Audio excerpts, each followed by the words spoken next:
Hello students and welcome back to General Siraj Degree Study. आज हम start करेंगे एक न्यू टॉपिक इन टैक्सेशन जिसका नाम है इनकम फ्रॉम सैलरी। स्टार्ट करेंगे आज से।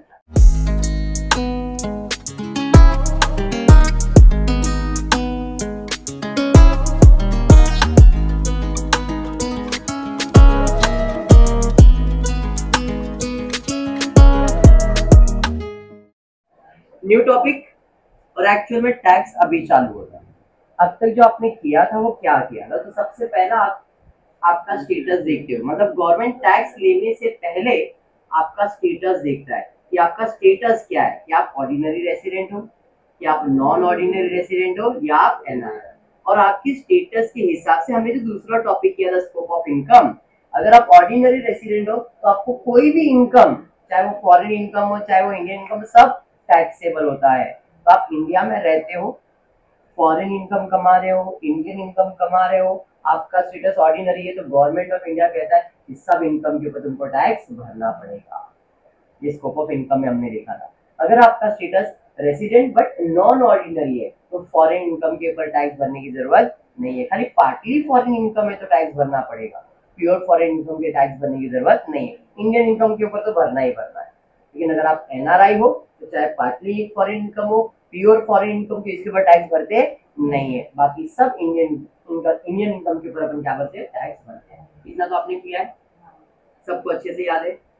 अब मैं बात करने जा रहा हूँ कि भाई इंडिविजुअल पे आ जाता हूं मैं। एक इंडिविजुअल जैसे आप लोग हो वैसे मैं भी इंडिविजुअल, और इंडिया में कमा, इंडिया में कमाने के कितने सोर्स है?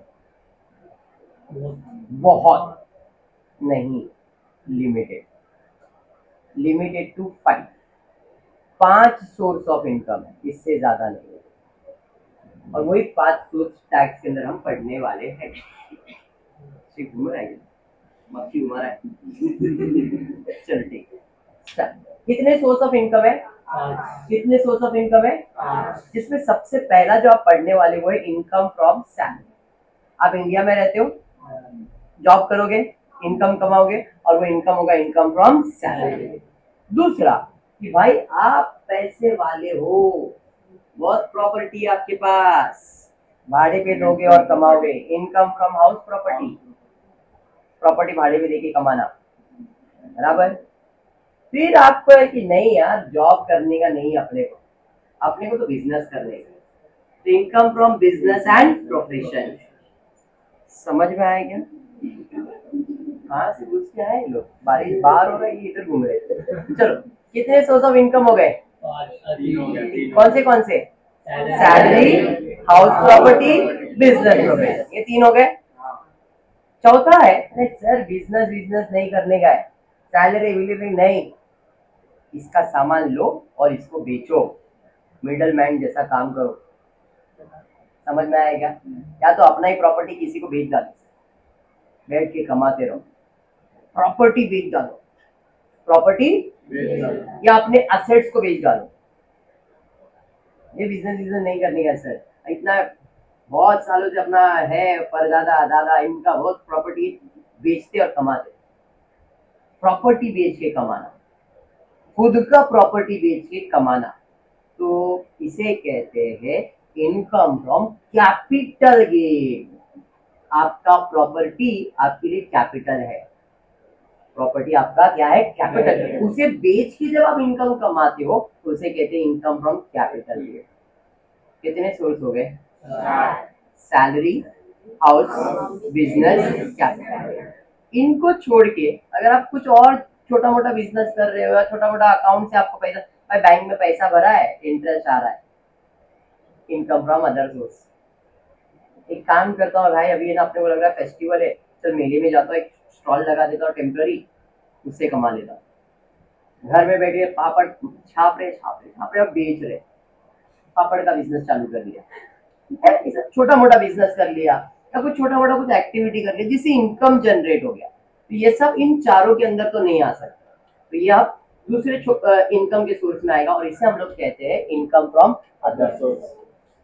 समझ में आया? तो एक इंडिविजुअल इंडिया में रह के 5 सोर्स से इनकम जनरेट करता है, इससे ज्यादा सोर्स इनकम का नहीं। Salary, house property, business profession, capital gain, other source. जिसमें जो कैपिटल गेन है ना, ये हमेशा अकेला ही आएगा क्वेश्चन पेपर, ये किसी के साथ जोड़ी बन के नहीं आने वाला है। इनकम फ्रॉम कैपिटल गेन हमेशा अलग ही आएगा। अब बचे 4 सोर्स ऑफ इनकम। आपका जो एग्जाम होगा, इस एग्जाम में किसी भी 2 का जोड़ी बन के आएगा। एक इंडिविजुअल के बारे में, मेरे बारे में आएगा, भाई सिराज सर है तो सिराज सर जॉब भी कर रहे, सिराज सर बिजनेस भी कर रहे, तो सैलरी, जॉब करे तो सैलरी आएगा, जॉब करने पे सैलरी आता है ना, क्योंकि मैं जॉब करो तो इनकम फ्रॉम सैलरी तो मिलेगा, हमें बिजनेस भी करो तो इनकम फ्रॉम बिजनेस भी मिलेगा, तो मुझे इनकम फ्रॉम सैलरी का भी इनकम दिखाना है, इनकम फ्रॉम बिजनेस का भी गवर्नमेंट को दिखाना है, और दोनों मिला के गवर्नमेंट को बताना है मैंने टोटल इतना इनकम कमाया, फिर गवर्नमेंट मेरे को उसके ऊपर टैक्स लेगा, बराबर है। तो आज हम सिर्फ सैलरी का जो इनकम है वो कैसे कैलकुलेट करते हैं वो सीखेंगे। बैठा दिमाग में? ऐसे हम एक एक headings, salary, business, house, other source, एक एक इनकम का कैलकुलेशन सीखेंगे पहले, इंडिविजुअल, सब इंडिविजुअल सीखेंगे, एक एक करके सीखेंगे, एंड देन फाइनली आपका सबका साथ में, जिसको कहा जाता है टोटल इनकम। अभी नाम है इनकम फ्रॉम सैलरी, लेकिन आगे नाम आएगा compute total income. Total income का मतलब जितने भी उसको इनकम है सबका कैलकुलेशन एक साथ दिखाओ। तो सबसे पहला सैलरी का कैलकुलेशन दिखाने, फिर हाउस प्रॉपर्टी का दिखाने का, फिर बिजनेस दिखाने का, फिर अदर सोर्स दिखाने। कैपिटल कभी भी उसके साथ आने वाला नहीं है, ठीक है क्या? हाँ, पक्का समझा? क्या पूरा दिमाग में बैठा है? आप ये सोचो कि आप सब कोई जॉब पे हो, तो जब आप जॉब पे हो तो आपको इनकम होता है, इनकम क्या होता है उधर? सैलरी। और कुछ होता है क्या? हाँ, नहीं ना? और कुछ? और कुछ सोचो। जॉब कर, हाँ, क्या मिलता है? बोनस मिलता है, ये भी मेरा इनकम है ना, तो सैलरी तो मिलेगा ही, सैलरी के साथ और क्या इनकम आ सकता है? बोनस, और इंसेंटिव्स, कमीशन। इंसेंटिव मतलब कोई कमीशन जैसा भी, तो भी सैलरी अपना बॉस ही अपने को देने वाला है। और हाँ, टिप्स देगा, अपन वेटर थोड़ी अपन जॉब कर रहे, और अपना मालिक अपने को क्या क्या देगा वो सब मेरा इनकम है। बोलो और क्या दे सकता है वो? सैलरी में आप जॉब कर रहे हो तो आपका बॉस आपको क्या क्या इनकम दे सकता है?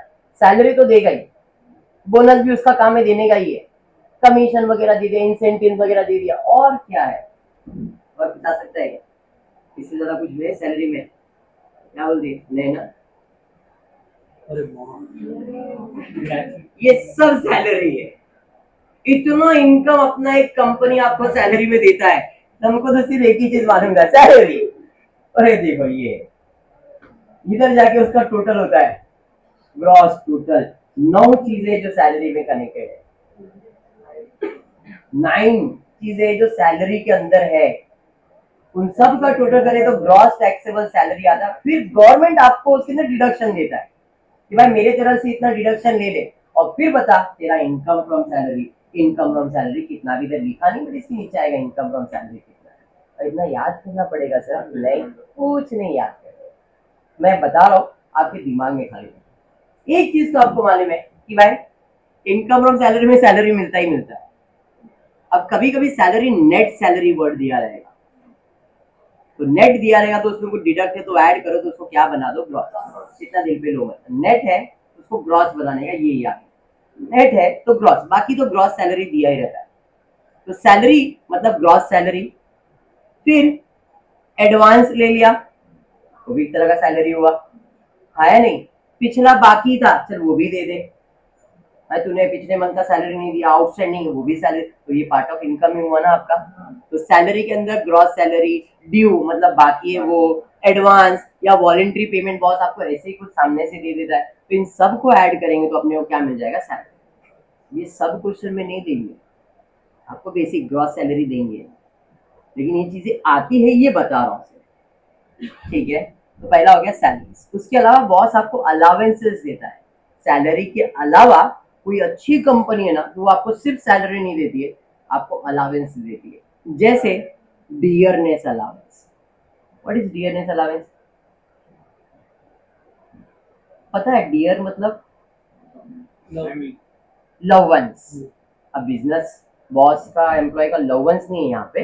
यहाँ पे ऐसा है कि भाई अपने वाले में है कि ये जो बंदा है ये बहुत टाइम से अपने पास काम कर रहा है, गरीब बंदा है, इसको सैलरी से कुछ नहीं होगा, तो इसको एक डियरनेस अलाउंस दे देता हूँ।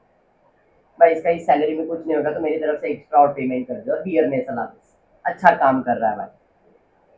एंटरटेनमेंट अलाउंस, भाई किधर जाता ही नहीं है पूरे साल में, अपने कंपनी में लगा है, इसको महीने में एक बार एंटरटेनमेंट अलाउंस दे दे, जा भाई कैपिटल मॉल जाके पिक्चर देख के आ।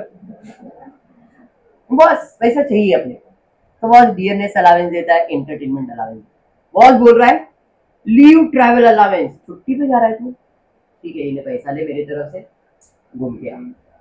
वहां क्या बॉस है? समझ में आ रहा है? तो ये सब कौन दे रहा है? बॉस दे रहा है। किसको दे रहा है? जो उसके पास काम कर रहा है, एम्प्लॉई। जब भी बॉस और एम्प्लॉय के बीच में पैसा आ गया तो इट इज ऑलवेज सैलरी। नाम सैलरी नहीं बोलते हम लोग, ऐसी दिया है उसने, लेकिन it is income and it is treated to be income from salary में। बात समझ रहा है? हाउस रेंट अलाउंस, गरीब इंसान है, रहने का भी भाड़े के घर में रहे, तू मत भाड़ा भर, मैं दूंगा। हाउस रेंट अलाउंस मिलेगा मिलेगा, समझ में आया क्या? एक्सपेंस अलाउंस, सर बहुत खर्चा हो रहा है ये महीना, कुछ तो आज कितना सर 5,000 ठीक है, एक्सपेंसेस अलाउंस। लेकिन सबके बाजू में एग्जाम एग्जाम एग्जाम लिखा है। What is exam?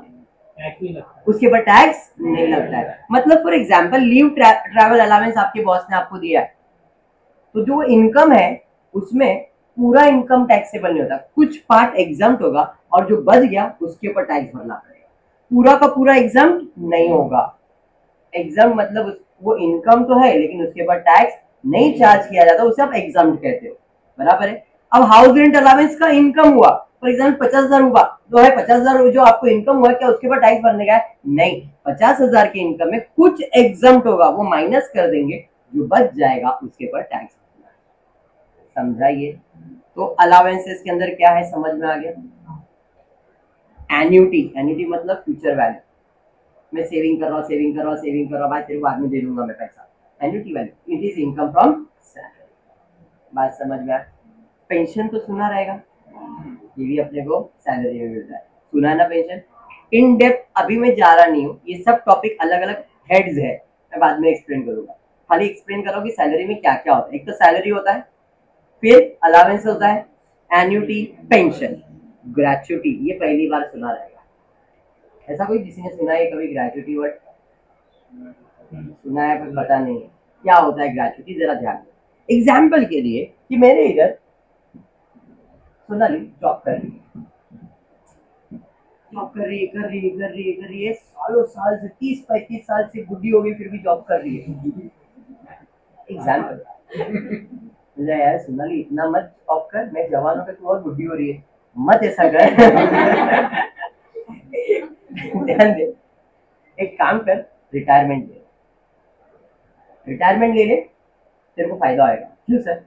मेरा तो रिटायर जैसी होगी ना, मेरे तरफ से 1 करोड़ रुपया तेरे को मिलेगा as a gratuity. What is gratuity? Gratitude बोलते ना कि किसी के इसमें झुक जाना, ग्रेटिट्यूड। सुना है कभी ये वर्ड कि भाई सम्मान में अपन झुकते हैं ना किसी के, भाई इसने अपने कंपनी के लिए पूरा तन मन धन सब दे दिया, जो भी करने का था सब उसने कंपनी को ऊपर लाने के लिए किया है, तो कंपनी भी उसको बोलेगा हाँ यार इतने सालों से काम किया। अब वो रिटायर हो रही है तो उसको अपन क्या देंगे एज अ ग्रेटिट्यूड, कुछ तो पैसा दे देते। अब वो पैसा हो सकता है, गिफ्ट हो सकता है, कुछ भी हो सकता है, बट दैट इज इनकम किसका? एम्प्लॉय का। और वो इनकम है तो वो इनकम फ्रॉम सैलरी में काउंट किया जाता है, बट उसके अंदर भी अपने को कुछ कंडीशन है कि पूरा का पूरा टैक्सेबल नहीं होता है, कुछ पार्ट टैक्सेबल होता है, कुछ एग्जाम होता है, तो वो कैलकुलेशन अपन बाद में सीखेंगे। तो पेंशन, ग्रेचुटी, और एक चीज है लिव इन कैश में, थोड़ा उधर से इधर आ गया मैं, तो मेरे को एक्सप्लेन करना था इसलिए। तो सैलरी के अंदर, सैलरी जो इंपॉर्टेंट पार्ट है ना आपको आपके सिलेबस में, वो बता रहा हूँ, salary, allowances, pension, gratuity, leave encashment. What is leave encashment? कि एक रूल है ये कि जब भी आप कोई कंपनी में जॉब करते हो अच्छी कंपनी में जॉब करते हो, तो उस कंपनी का रूल ये कि अगर बंदा पूरा 1 साल काम करने वाला है, 1 साल में उसको 30 छुट्टी दी जाती है। कितनी? 30 हॉलीडेज देते। कितने हॉलीडेज देते? और वो हॉलीडेज के अंदर भी उनका पैसा नहीं कटेगा। आप आराम करो, 30 दिन पगार आपको मिलेगा। 1 साल आप काम करते हो, 1 साल काम करते हो तो कंपनी की तरफ से 1 महीने का छुट्टी मिलता है। अगर आप छुट्टी ले लेते हो तो पगार नहीं, और अगर छुट्टी नहीं लेते हो तो आपको उस महीने का क्या मिलता है? पगार मिलता है। मतलब 12 महीने का पगार नहीं मिलेगा, 13 महीने का पगार मिलेगा। क्यों? क्योंकि आपने वो 30 डेज का हॉलीडे नहीं लिया, आप डेडिकेशन में एकदम गए, कंपनी के अंदर जॉब किया। अगर आप छुट्टी लेते हो तो पगार कटेगा? पगार कटेगा नहीं। क्यों? क्योंकि वो 1 महीने का पगार आपका इसके अंदर एडजस्ट हो रहा है। अगर आप वो छुट्टी ले लेते हो तो आपका पगार एडजस्ट हुआ, नहीं लिया तो वो पूरा पैसा आपको क्या मिलता है? As a salary. वो भी टॉपिक बाद में एक्सप्लेन करो, अभी खाली इतना ध्यान में रखो कि सैलरी सिर्फ सैलरी नहीं होता है। सैलरी में पेंशन आता है, ग्रेचुइटी आता है, लीव एनकैशमेंट आता है, अलाउंसेस आता है। उसके अलावा very important part is perquisites. क्या है? परक्यूजिट। ये इंग्लिश वर्ड है, अपने वेस्टर्न वाले को इतना समझता नहीं, बट आप साउथ वेस्ट में जाओ, मुंबई में, तो लोग को बोलेंगे ना पैसा, तो लोग पैसा नहीं बोलते, they don't say money. What's your perk? What's the salary? Perks. Perks मतलब पैसा, इनकम, मनी। तो अगर अपन बोले ना पगार कितना है, क्या बोल रही है? हमारा पर्क कितना है पूछ। हमारे इधर 5 रुपए का मिलता है, ये नहीं बोल देना। तो यहाँ पे पर्क्स का मतलब क्या हुआ? Extra benefits. तो परक्यूजिट में 2 टाइप के परक्यूजिट होते हैं, एक जिसमें टैक्स भरना है और एक जिसमें टैक्स सही नहीं भरना है। देखो परक्यूजिट के अंदर, perquisite taxable for all employ, perquisite not taxable at all. 2 type के पर्क्स है, एक जिसपे टैक्स होता है पूरा का पूरा, और एक जिसपे टैक्स नहीं होता है। जिसपे नहीं होता है वो तो आसानी से याद हो जाए। जितना भी मेडिकल खर्चा है, हॉस्पिटल का खर्चा है, वो सब नॉन टैक्सेबल होता है। Perquisite not at all taxable, medical treatment in employer hospital. कोई प्राइवेट हॉस्पिटल में अगर मेडिकल ट्रीटमेंट करते हो और बॉस को दे बहुत पैसा दो ना, खर्चा भी, वो टैक्सेबल आ जाएगा। आपको बॉस ने पैसा दिया, आपका इनकम हो गया, वो टैक्सेबल है। लेकिन मैंने बॉस की हॉस्पिटल में ट्रीटमेंट करवाया, बॉस ने पैसा भर दिया, मेरे को पैसा मिला क्या? पैसा बच तो गया मेरा, लेकिन क्या मुझे बॉस ने कोई पैसा दिया? नहीं। तो वो मेरे लिए क्या हो जाएगा? Non taxable. समझ में आया? उसके ऊपर वो पैसा के ऊपर टैक्स भरने की जरूरत नहीं है।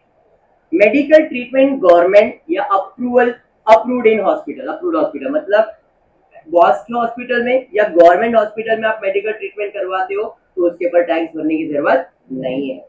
Premium on employ health insurance, employ मतलब जो मेरे साथ जॉब कर रहा है, उसकी हेल्थ का इंश्योरेंस का प्रीमियम बॉस ने भरा है। किसने भरा है? बॉस ने। तो ये नॉन टैक्सेबल है। नॉन टैक्सेबल मतलब इसके ऊपर टैक्स भरने की जरूरत नहीं है, और जिसपे टैक्स भरने की जरूरत नहीं है वो आपके सैलरी की कैलकुलेशन में नहीं आएगा। समझ में आ रहा है? कितना पक्षी कहाँ से घूम रहा है? ये दरवाजा ओपन कर दे। हाँ, वो बेचारे लोग चले जाएंगे। एसी चालू कर दो क्या? हाँ ना, मतलब मक्खी को भी ठंडा लगे। ठंडा है भाई, बहुत मक्खी घूम रहा है इधर। फिनाइल वगैरह कुछ रहेगा?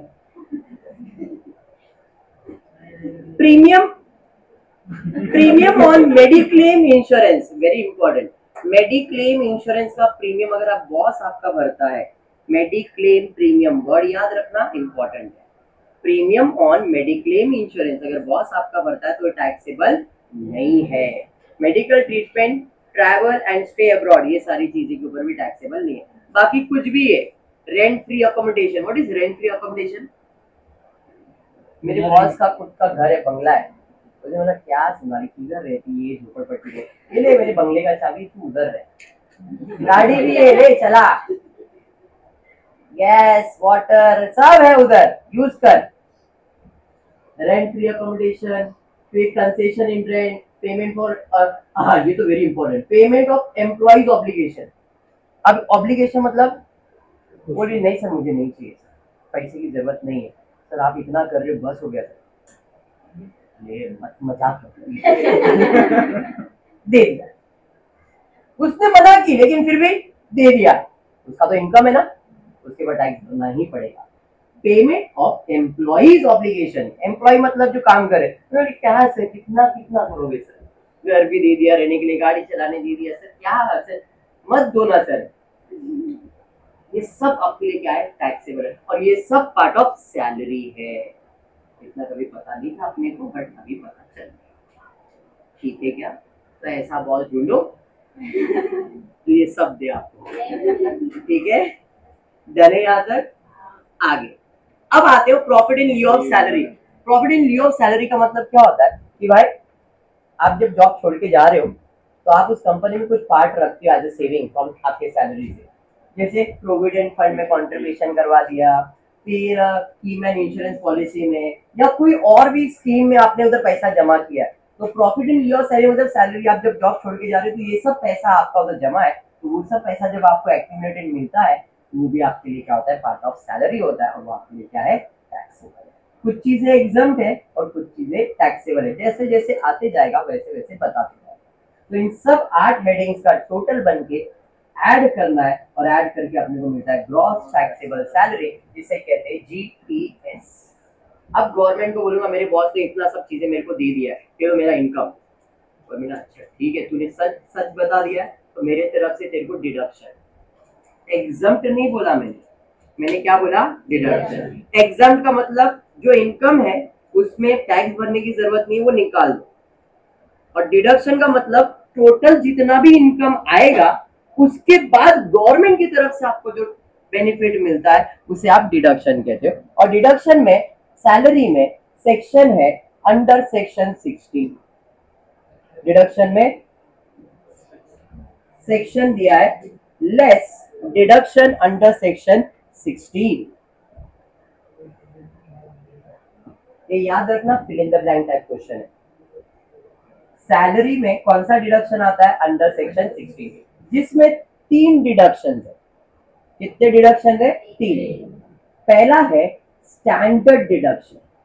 गवर्नमेंट ऑफ इंडिया कहता है कि जो भी तुम इनकम कमाओ हमारी तरफ से आपको 50,000 रुपए की छूट है, जो भी इनकम आएगा उसमें से 50,000 माइनस कर देना।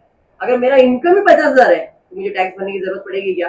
ये गवर्नमेंट ने मुझे एक स्टैंडर्ड डिडक्शन दिया है, कितना, 50,000। समझा? बाय डिफॉल्ट है, हर सब में करना ही करना, ये बोलते नहीं है वो लोग, ये लोग बोलेंगे नहीं कि स्टैंडर्ड डिडक्शन दो, नहीं, जैसे ही आपका जीटीएस आया ये डिडक्शन करना ही करना है। कौन सा, स्टैंडर्ड डिडक्शन। उसके बाद है सेकंड प्रोफेशन टैक्स। अभी क्वेश्चन में दिया तो ही कर सकते हैं, नहीं तो जेब से नहीं कर सकते। प्रोफेशन टैक्स मतलब मेरा सैलरी है या मेरा कोई भी एक प्रोफेशन में मैं जॉब कर रहा हूँ तो प्रोफेशन मेरे से टैक्स कट करता है कि भाई तुम्हारा सैलरी में से ना इतना टैक्स कट हो जाएगा एज अ प्रोफेशन टैक्स। तो मैंने ऑलरेडी टैक्स भरा हुआ है तो उसका डिडक्शन मुझे मिलता है। तो प्रोफेशन टैक्स जितना भी आपने पे किया, फॉर एग्जाम्पल 200 रुपीज पे किया पर मंथ, तो इंटू 12 करूंगा तो आएगा 2,400, इतना डिडक्शन। मतलब आप जितना भरोगे उतना आपको डिडक्शन मिलेगा, कोई लिमिट इसका नहीं। समझाइए। और तीसरा डिडक्शन एंटरटेनमेंट अलाउंस।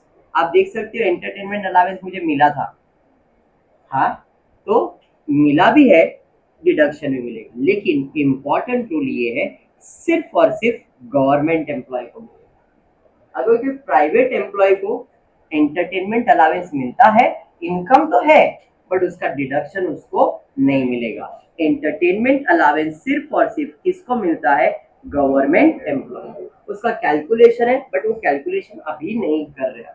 आज अपन सिर्फ फॉर्मेट समझ रहे कि फॉर्मेट क्या है और एक छोटा सा सम करेंगे। क्लियर है? फॉर्मेट समझ में आ गया 100%। तो सैलरी क्या होता है क्लियर है क्या? सम की तरफ जाते देखते कोई बंदे को पकड़ते उसका सैलरी कैलकुलेट करते। पकड़ लिया पहले mister C, who is currently employed with JSM Limited furnishes you the following information। ये बंदा कोई JSM Limited में काम कर रहा है, ठीक है, और अपने को उसका क्या है डिटेल वो दिया है। क्या बोला है, कंप्यूट, वेरी इंपॉर्टेंट लाइन, अभी मैं सिंगल सिंगल कर रहा हूँ ना, इसलिए यहाँ पे लिखा है कंप्यूट टैक्सेबल सैलरी। लेकिन जब मैं टोटल इनकम करूंगा तो यहाँ पे लिखा जाएगा compute is total income for the assessment year. Question का पहचानिए, अगर क्वेश्चन बोला कंप्यूट टोटल इनकम, तो टोटल इनकम का मतलब जितना भी इनकम है सब कैलकुलेट करो, salary, house property, business, other source capital, जो भी उसको इनकम है सब सीक्वेंस में कैलकुलेट करके गवर्नमेंट को दिखाना है। बेसिकली आपको 2 का जोड़ी तो आएगा ही, ठीक है। लेकिन अभी क्या बोला है, तो अपने को सिर्फ सैलरी पे, अगर इसका बिजनेस इनकम भी दिया रहेगा तो ना ना ना ना ना ओनली सैलरी। हमको जो बोला हम उतना ही कैलकुलेट करेंगे, no business, no capital, no house property, nothing, only salary. समझा मनीषा जी? चलिए तो सम की तरफ जाते, पढ़ते, देखते क्या दिया है, ये बात कुछ डिटेल विटेल दिया, आंसर लिख लेते हैं। फॉर्मेट बना है, computation of income from salary of mister, previous year, assessment year, particular amount, column समझा? चलिए सबसे पहला क्या दिया, बेसिक सैलरी पर मंथ कितना। क्या ये बंदा रिटायर हो रहा है क्या? दरवाजा बंद कर दे, मक्खी चला गया, ठंडा हो गया। बेसिक सैलरी पर मंथ कितना? 5000। तो भाई बेसिक सैलरी 5000 इंटू 12, 6,60,000। 6 लाख मतलब 60,000। मैंने ऐसे ही किया, तो ये घूम रहा है, अभी भी घूम रहा है बोला मैं हूँ, जिंदा हूँ। यहाँ तक समझ में आया सैलरी। फिर उसको क्या मिल रहा है, डियरनेस अलावेंस। कितना मिल रहा है डियरनेस अलावेंस पर मंथ? पूरा अप्रैल 2023 से लेके दिसंबर 2023 तक जो भी सैलरी था उसका 25% मिलेगा। मेरा सैलरी कितना था? मेरा सैलरी कितना था पर मंथ ना, पर मंथ। तो मेरा सैलरी पर मंथ कितना था? इसका 25% अगर मैं निकालूं तो कितना आता है? 1250 आता है पर मंथ। डियरनेस अलावेंस अप्रैल से लेकर दिसंबर मतलब कितना मंथ हुआ? 9। तो 9 मंथ का डियरनेस अलावेंस कितना? डियरनेस अलावेंस 1250 इंटू 9, 11,250 बराबर है। फिर बोला है जैन से लेके मार्च तक 32% ऑफ द बेसिक सैलरी कितना है मेरा? इंटू 32% करूंगा मैं, कितने मंथ्स के लिए? 3 तो 1600 इंटू 3 मंथ्स। तो टोटल डियरनेस अलावेंस कितना हो गया भाई? 16,50। अरे समझाइए। चलिए डियरनेस अलावेंस के बाद उसको और क्या मिल रहा है? प्रोफेशन टैक्स डिडक्टेड इनकम हुआ क्या? तो इसका तो अपने को डिडक्शन मिलेगा। अगर आपको याद हो, मैंने अभी बताया था अंडर सेक्शन 16 प्रोफेशन टैक्स कभी इनकम नहीं होता है। हमको सबसे पहला इनकम लिखना है। एक्सपेंसेस कभी भी स्टेटमेंट में कोई भी टॉपिक में नहीं आएगा, ओनली इनकम। नाम ही टॉपिक का income from salary, expense from salary नहीं। तो प्रोफेशन टैक्स एक्सपेंस है, इसमें आएगा क्या? तो इसको इग्नोर करेंगे। Taxable conveyance allowance, conveyance allowance में बहुत मेरे एम्प्लॉय को कन्विंस किया है, मेरे काम है करके दे रहा, तेरे को पैसा देता हूं मैं, और वो भी क्या है? टैक्सेबल। उसको पैसा दे रहा हूं बट जो उसको पैसा मिलने वाला वो टैक्सेबल है। कितना दे रहा हूं मैं उसे? तो पार्ट ऑफ सैलरी हो गया, जिसे हम लोग अलावेंसेस ही कहते हैं। कन्वेयंस अलावेंस कितना दे रहा हूं? 3000 पर मंथ। ऐसा किधर वर्ड यूज किया गया? तो ये पूरे साल का ही हुआ। समझ में आया क्या? उसके बाद मिल रहा है bonus, 20% of basic plus dearness allowance, उसको बोनस भी मिल रहा है। तो अलावेंसेस के अंदर बोनस भी आ जाएगा। बोनस कितना मिल रहा है? सैलरी प्लस डियरनेस अलावेंस, दोनों को प्लस कर लो, कितना हो रहा है? 76,050। इसका कितना परसेंट बोनस मिलने वाला है? तो जरा इसका 20% कैलकुलेट करो, कितना आ रहा है? तो सी बोनस 60 प्लस 16 इंटू 20%, 15,210। समझा जैन? उसके बाद क्या है? Mediclaim premium paid by employer on behalf of C. अभी मैंने कुछ इसके पहले पढ़ाया था, अगर आपको याद हो, तो क्या पढ़ाया था मैंने? अगर mediclaim premium paid by employer, employ ने पे किया क्या? किसने पे किया? मेरे बॉस ने पे किया। अगर बॉस ने मेरे लिए पे किया तो मैंने अभी आपको क्या एक्सप्लेन किया था भाई? किधर गया? आजा, आ गया? नहीं आ रहा? मेडिक्लेम, देखो यहाँ पे मेडिक्लेम प्रीमियम, मेडिकल एक्सपेंसेस और मेडिक्लेम प्रीमियम दो अलग चीज है। अगर मेरा बॉस मेडिकल एक्सपेंसेस पे करता है दैट इज डिफरेंट। यहाँ पे उसने क्या पे किया है वो मेरे लिए क्या है? समझ में आया क्या? तो मेरे बॉस ने अगर मेडिक्लेम प्रीमियम का पैसा भरा है तो क्या वो मेरे लिए टैक्सेबल इनकम है क्या? वो मेरे लिए कौन सा इनकम है? Non taxable. और नॉन टैक्सेबल इधर आएगा क्या? तो मेडिकल नहीं आएगा। उसके बाद कुछ है क्या? नहीं। तो इसका मतलब उसको सैलरी में इतना ही चीजें मिला है, जितना मिला उसका टोटल करेंगे, कितना आ रहा है देखो जरा और बताओ।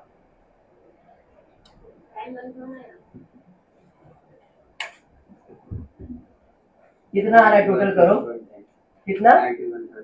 94,760 बराबर। देख लो टोटल करके 94,760 आया। और कुछ है उसको सैलरी से मिल रहा है तो गवर्नमेंट के पास के गवर्नमेंट मेरा सैलरी इतना है, गवर्नमेंट वेरी गुड, फिर मेरी तरफ से डिडक्शन ले, डिडक्शन अंडर सेक्शन 60। पहला तो बाय डिफॉल्ट कौन सा? Standard deduction. तो पहला है स्टैंडर्ड। कितना मिलेगा अमाउंट? कितना मिलेगा? 50। ये तो मिलेगा। उसके अलावा क्वेश्चन में प्रोफेशन टैक्स भी था। कितना था प्रोफेशन टैक्स? 120 पर मंथ था। प्रोफेशन टैक्स 120 इंटू 12 1444, हाँ 440 बराबर है। दोनों क्या आएगा? माइनस होगा। तो भाई 94,760 में 50 और 144 माइनस कर दो, कितना आ रहा है? 43,220। अब जो मेरे को मेरा पहला इनकम आ गया कि मुझे खाली यही इनकम होगा तो गवर्नमेंट इस इनकम के ऊपर टैक्स लेगा। अगर मेरे कोई और दूसरा सोर्स ऑफ इनकम नहीं है तो मेरा इनकम पूरे साल भर में इतना ही है और गवर्नमेंट फिर किसके ऊपर टैक्स चार्ज करेगा। टैक्स का कैलकुलेशन एसवाई बैक को है, बीकॉम को नहीं है। एसवाई बैक को भी अभी इस सेमेस्टर में नहीं है, नेक्स्ट सेमेस्टर में। ये टॉपिक नेक्स्ट सेमेस्टर में भी आपको आने वाला है, ठीक है? एसवाई बैक को ये टॉपिक नेक्स्ट सेमेस्टर में आएगा। बीकॉम जो टीवाई बीकॉम एमकॉम को भी टैक्स में कैलकुलेशन आने वाला है, बट बीकॉम को टैक्स कैलकुलेशन नहीं है। बीकॉम को सिर्फ इतना ही कैलकुलेशन, ठीक है? डन यहाँ तक? पक्का? सब कंप्लीट हो गया? समझा कैसे कैलकुलेट होता है इनकम फ्रॉम सैलरी? हाँ पक्का समझा? चलो और एक सम लेता हूँ फिर फाइंड आउट करता हूँ। मैंने पहले बोला था थोड़ा सा लेक्चर बड़ा रहेगा। Mister X join AB company on 1 June 23। ध्यान से देखना, समझना क्वेश्चन क्या है। Mister X join AB company on 1 June 23। आपका जो प्रीवियस ईयर है वो कभी चालू होता है? अप्रैल 2023 में चालू होगा और मार्च 2024 में खत्म होगा। और हमको जो इनकम कैलकुलेट करना है वो अप्रैल 2023 से लेके मार्च 2024 तक का ही इनकम का कैलकुलेशन करना है। इस साल में जितना भी इनकम होगा हम उसी का कैलकुलेशन करेंगे, ना उसके प्रीवियस ईयर का, ना उसके आने वाले। अब ये बंदे ने जून 2023 में कोई कंपनी ज्वाइन किया, एक्स कंपनी एबी लिमिटेड उसने ज्वाइन किया, बराबर है? कभी ज्वाइन किया? 1 जून को। And was paid the following, और फिर उसको इतना पैसा मिला है, मतलब जून से लेके मार्च तक उसको पैसा मिला। इसके पहले उसके बारे में कुछ अभी तक बोला? तो इधर उसको पैसा मिला है, basic salary 50,000 per month. Sonali पगार तो देख, 50,000 रुपया पर मंथ। उसके अलावा बहुत सारा डियरनेस अलावेंस भी दूंगा, कितना? 20,000 पर मंथ। उसके अलावा बोनस भी दूंगा, देखो ₹1,00,000 पर मंथ, ₹1,00,000 पर मंथ देने वाला है। फिर उसके बाद परक्यूजिट्स में rent, furnish accommodation own by the employer provided free of cost, रहने के लिए घर भी दे दिया, बट उसका टैक्सेबल वैल्यू कितना है? मैंने बताया था दो टाइप के परक्यूजिट होते हैं, एक टैक्सेबल एक नॉन टैक्सेबल। अब उसको रहने के लिए दिया है, बट रहने वाला जो चीज है वो टैक्सेबल होता है, और उसका टैक्सेबल वैल्यू कितना है? तो उसका इनकम ही होगा ना सैलरी में। फिर उसको company paid medical insurance premium, mediclaim premium कितना भर दिया? 15,000। क्या होगा? एग्जाम टैक्सेबल होगा क्या? नहीं। Before joining AB company he was central government, मतलब उसने एबी तो अभी ज्वाइन किया, उसके पहले वो एक सेंट्रल गवर्नमेंट का एम्प्लॉय था और वो 31 मई को रिटायर हुआ। कभी रिटायर हुआ? मई रिटायर हुआ और जून से एक कंपनी भी चालू कर दी, घर पे बैठना ही नहीं था उसको। मई में रिटायर हुआ, 1 तारीख से दूसरा कंपनी ज्वाइन कर लिया। तो दूसरे कंपनी का तो मेरे को अभी तक समझ में आया, दूसरे कंपनी का था, बट उसके आगे अप्रैल और मई का क्या हिसाब है? तो उसने बोला कि वो रिटायर हुआ था 31 को और उसको ये सारी चीजें गवर्नमेंट की तरफ से मिल रही थी। तो इसको बाद में पढ़ता हूँ, पहले इतना समझ में आया, इतना सॉल्व कर। चलिए start. Same calculation, name of the assessee लिख दिया, क्या है? Mister x. स्टेटस लिख दिया, वो इंडिविजुअल है या तो इधर रेसिडेंट, ऑर्डिनरी रेसिडेंट, ये लिखोगे तो भी चलेगा, क्योंकि बाय डिफॉल्ट ऑर्डिनरी को ही सब इनकम टैक्सेबल होता है। फिर प्रीवियस ईयर लिखा, असेसमेंट ईयर लिखा, particular amount, income from salary में बेसिक सैलरी कितना मिल रहा है इसको पर मंथ, यहाँ पे जीरो शायद है, बराबर है, ठीक है। जून, जुलाई, अगस्त, सितंबर, अक्टूबर, नवंबर, दिसंबर, जनवरी, फरवरी, मार्च, 10 महीने का कैलकुलेशन। तो 50 इंटू 10, 5 लाख रुपए उसका सैलरी है साल भर का। डियरनेस अलावेंस कितना मिल रहा है? 20,000 पर मंथ, तो 20,000 इंटू 2 लाख रुपए। बोनस 1 लाख पर मंथ, तो 1 लाख इंटू 10, 10 लाख। तो ये सब तो उसका सैलरी से मिल रहा है। बात समझ में आया? उसके अलावा रेंट फ्री अकोमोडेशन मिल रहा है, रेंट फ्री अकोमोडेशन का टैक्सेबल वैल्यू कितना है? 2 लाख। फिर मेडिकल प्रीमियम आएगा क्या? नहीं, बाकी तो और कुछ भी नहीं है। हाँ, बाकी जो भी इंफॉर्मेशन दिया है उससे सेंट्रल गवर्नमेंट का दिया। तो इसका टोटल ले लेते, 19,56,000। तो प्राइवेट कंपनी से उसने इतना पैसा कमा लिया, पर इसके पहले 2 महीने के लिए वो किधर था? 2 महीने के लिए क्यों बोला? उसके पहले वो रहेगा, बट मेरे कैलकुलेशन में कितना मंथ आने वाला है? समझ में आया? Income from central government. अब सेंट्रल गवर्नमेंट से उसको बेसिक सैलरी कितना मिल रहा था? पर एनम का मतलब पूरे साल का 96, तो पूरे साल का 96 है, तो पर मंथ कितना? 96,000 डिवाइडेड बाय 12 कितना आ रहा है? देखो 8,000। 8,000 पर मंथ, मुझे तो सिर्फ 2 महीने का ही चाहिए। तो basic salary 96,000 into 2 divide by 12, 16,000। अरे हाँ, वेरी गुड। डियरनेस अलावेंस कितना मिल रहा है? 6,000 वापस पूरे साल का है, अपने को कितने मंथ का चाहिए? तो dearness allowance 6,000 into 2 divide by 12, बराबर बराबर ना? समझ रहा है ना?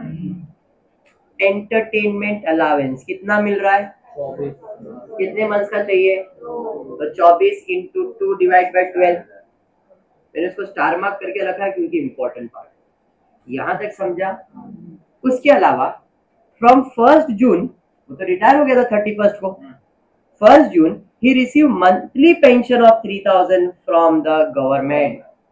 रिटायर हुआ तो उसके बाद गवर्नमेंट इसको क्या देगा? पेंशन। कितना पेंशन दे रहा है? 3,000। तो अभी कितने मंथ का पेंशन आएगा?